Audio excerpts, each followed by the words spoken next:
स्वागत है प्यारे विद्यार्थियों, इस बार वापस अपने इस विज्ञान के अगले चैप्टर में जिसका नाम है अम्ल क्षारक एवं लवण में। इस अध्याय से राजस्थान बोर्ड में 4 क्वेश्चन पूछे जाते हैं और वो चारों क्वेश्चन कुल 7 नंबर के होते हैं, जिनमें से एक रिक्त स्थान होता है, एक वस्तुनिष्ठ होता है, एक अति लघुत्तरात्मक और एक निबंधात्मक। वेरी वेरी इंपॉर्टेंट टॉपिक है इस चैप्टर का। आप अभी देख रहे हैं टारगेट 100 यूट्यूब चैनल, जिसके माध्यम से हमने पिछले साल विज्ञान के अंदर बहुत से बच्चों के 100 में से 100 नंबर दिलाए। मैंने खुद पढ़ाया है विज्ञान उसके अंदर, तो उम्मीद करता हूँ कि आप इस वीडियो को देखकर सही डायरेक्शन में तैयारी करोगे, जिससे कि आपके भी 100 आउट ऑफ 100 मार्क्स स्कोर हो सके। ठीक है, इस अम्ल क्षारक एवं लवण के अंदर जैसे जिस जिस प्रकार के प्रश्न बनते हैं वो प्रश्न मैं आपके सामने लेके आया हूँ। उन प्रश्नों में विशेष तौर पे, जैसा कि हम बात करते हैं, उन प्रश्नों में विशेष तौर पे परिभाषाएं परिभाषाएं किसकी? साधारण अम्ल की, क्षारक की, लिटमस पत्र क्या होता है, सूचक क्या होता है, सूचक के प्रकार क्या होते हैं, सूचक के उदाहरण। इस सूचक 3 प्रकार के होते हैं। इस बार के लिए सबसे इंपॉर्टेंट है वो है गंधीय सूचक। गंधीय सूचक, कृत्रिम सूचक और प्राकृतिक सूचक होते हैं। उनमें 3 प्रकार के होते हैं, उनके तीनों के उदाहरण आपको याद होने चाहिए। लिटमस पत्र, ये लिटमस पत्र क्या होता है, अम्ल के साथ कैसे काम करता है या क्षारक के साथ ये कैसे विवेक करता है, उसको आपको पता होना चाहिए। लिटमस पत्र का कलर कैसा होता है ये भी आपको पता होना चाहिए। राजस्थान बोर्ड इस सवाल को काफी बार पूछा जा। दानेदार जिंक की तनु सल्फ्यूरिक अम्ल के साथ अभिक्रिया चित्र सही दर्शाइए। जबकि आपको दिया है कि निबंधात्मक प्रश्न है, तो इस प्रश्न का बनना वेरी वेरी इंपॉर्टेंट है यह, क्योंकि यह अभिक्रिया थोड़ी इंपॉर्टेंट है। इसमें से हाइड्रोजन गैस निकलती है, उसकी उपस्थिति का पता कैसे लगाओगे आप? धातु के अम्ल से अभिक्रिया करने पे क्या होता है, धातु की क्षार से अभिक्रिया करने से क्या होता है, धातु कार्बोनेट हाइड्रोजन कार्बोनेट की अम्ल से अभिक्रिया, ये वेरी वेरी इंपॉर्टेंट है। अम्ल से अभिक्रिया करने पे क्या होता है? जबकि इस बार के लिए यदि आप कुछ भी नहीं पढ़ना चाहो तो सिर्फ उदासीनीकरण अभिक्रिया पढ़ के चले जाना। ये क्वेश्चन आपके राजस्थान बोर्ड में 100% मिल जाएगा। उदासीनीकरण अभिक्रिया क्या होती है, इसका उदाहरण दीजिए, उसके अनुप्रयोग क्या होता है वो आपको बताना है। जब अपन चैप्टर पढ़ेंगे, जब एक बार फ्लो में आके हम एक एक चैप्टर को दोबारा पढ़ेंगे, जिसके अंदर 1-1 घंटे की हर चैप्टर के अंदर क्लासें लगेगी, उस क्लासेस में आपको बता दूंगा कि कैसे कैसे क्वेश्चन आने हैं, कैसे उनके आंसर लिखना है। अभी के लिए आप जब एक बार रिवाइज करो तो इन क्वेश्चनों को विशेष तौर से रिवाइज करना, जिससे कि अपने ये काम आ सके। धात्विक ऑक्साइड और अधात्विक ऑक्साइड की प्रकृति, इसका विशेष ध्यान रखना। अम्ल व क्षारक की जल में आयन कौन से होते हैं? अम्ल व क्षारक जलने घुलने पर H+ आयन, अम्ल क्या रहते हैं? H+ आयन, क्षारक क्या रहते हैं? OH- ion. यह विक्रिया है, इसको थोड़ा विशेष ध्यान रखना। तनुकरण क्या है, तनुकरण क्या होता है, इसकी आवश्यकता क्यों है? तनुकरण क्या है, इसकी आवश्यकता क्यों है? पीएच स्केल क्या होता है, खोज किसने करी? पीएच का महत्व क्या है? अम्लीय वर्षा क्या है? मृदा क्षरण पीएच के मान कैसा होता है? पाचन तंत्र का पीएच, दंतक्षय, जीवों में पीएच।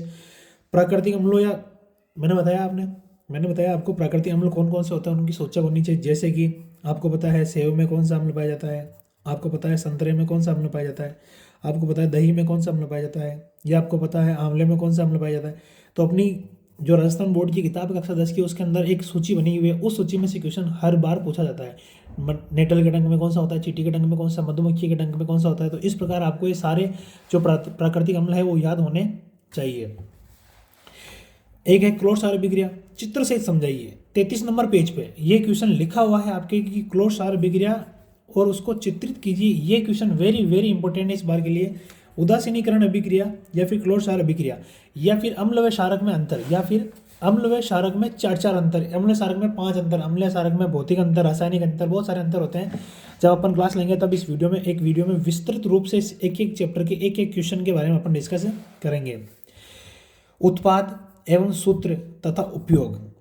अब ये क्या उत्पादित कैसे होता है, सूत्र क्या है और उपयोग क्या है? यह है sodium hydrogen carbonate, calcium oxychloride, sodium bicarbonate, sodium carbonate, इस प्रकार सोडियम हाइड्रोक्साइड क्रिस्टलन गंधन क्या होता है?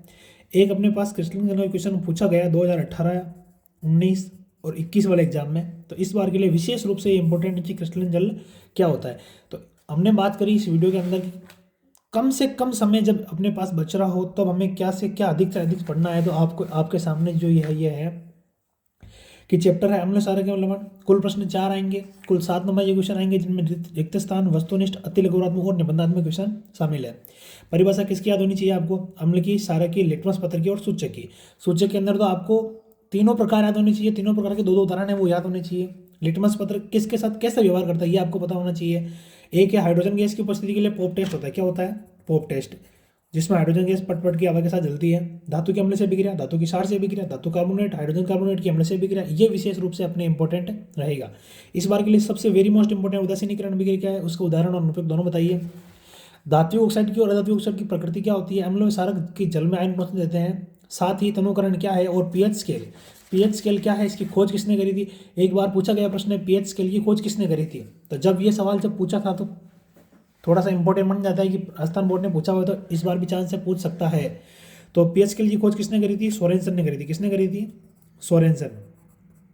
सोरेनसन एक वैज्ञानिक नाम है। अम्लीय वर्षा क्या है, मृदा क्षरण कैसे होता है पीएच के कारण।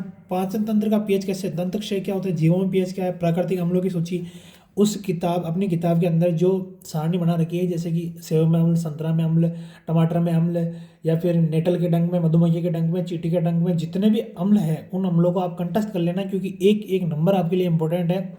विशेष रूप से कह रहा हूँ कि बार बार ही आपको पढ़ना पड़ेगा, ऐसे याद नहीं होना है। क्लोर क्षार अभिक्रिया क्या होती है, चित्र से समझाइए। या तो उदासीनीकरण पूछेगा आपसे, या तो उदासीनीकरण पूछेगा, या फिर आपसे पूछेगा क्लोर क्षार अभिक्रिया, दोनों वेरी वेरी इंपॉर्टेंट। और अपने साथ जो पीछे उत्पाद बहुत सारे जो ऐसे हैं यौगिक बने हुए, जैसे सोडियम हाइड्रोक्साइड, कैल्शियम ऑक्सीक्लोराइड, या सोडियम बाइकार्बोनेट, सोडियम कार्बोनेट, ये सारे इन चारों में से एक आपको बोर्ड में मिलेगा, जिनमें से उनका पूछेगा भी कि इसका सोडियम हाइड्रोक्साइड का उपयोग क्या है, कैल्शियम ऑक्सीक्लोराइड का उपयोग क्या है, सोडियम बाइकार्बोनेट का उपयोग क्या है, सोडियम कार्बोनेट का उपयोग क्या है। इनमें से आपको एक एक सवाल जरूर बोर्ड में हर बार पूछता है। तो मान के चलो इन चारों में से एक क्वेश्चन आपके लिए फिक्स मिलना ही मिलना है। इस पेज में से क्वेश्चन बाहर नहीं जाएगा, इतनी गारंटी दे रहा हूँ मैं आपको। आपको ये पेज की जितने भी परिभाषाएं, जितने भी सवाल सूत्र लिखे हुए हैं, उनको कंठस्थ याद करनी है, बार बार लिख लिख के याद करना है। और जो ये मटेरियल है उनको आप एक बार अपनी कॉपी में लिख लें, जिससे कि आपको पता लग जाए। अगर आपके नोट्स में अवेलेबल नहीं है तो आप कमेंट में जाइए, कमेंट कीजिए, मैं आपको टेलीग्राम ग्रुप में जोड़ दूंगा, जिससे सारी PDF वहाँ में एक साथ प्रोवाइड करा दूंगा। ठीक है प्यारे साथियों, प्यारे बच्चों, मिलते हैं अब अगले वीडियो में, जहाँ हम बात करेंगे धातु अधातु और धातु और अधातु, धातु और अधातु चैप्टर की बात करेंगे। साथ ही अपन गणित के भी एक एक करके सारे चैप्टर रिवाइज करेंगे। जो आज हमने बात करी हमने सारा के लवण की। पिछले जब साइंस का वीडियो था उसमें अपन ने बात करी थी पहले चैप्टर की रासायनिक अभिक्रिया और समीकरण की। इस प्रकार हम धीरे धीरे सारे चैप्टर को 7-8 दिन में कवर करके फिर उसके बाद उसके एक एक चैप्टर का एक एक वीडियो प्रॉपर अपलोड कर देंगे, जिससे कि आपको समझने में कोई दिक्कत नहीं हो। रफ कॉपी साथ में रखना, जो मैं बता रहा हूँ उसको लिखे जाओ, याद करो, आराम से निश्चिंत रहो, पढ़ो। ठीक है, हमारा लक्ष्य सिर्फ 100। धन्यवाद।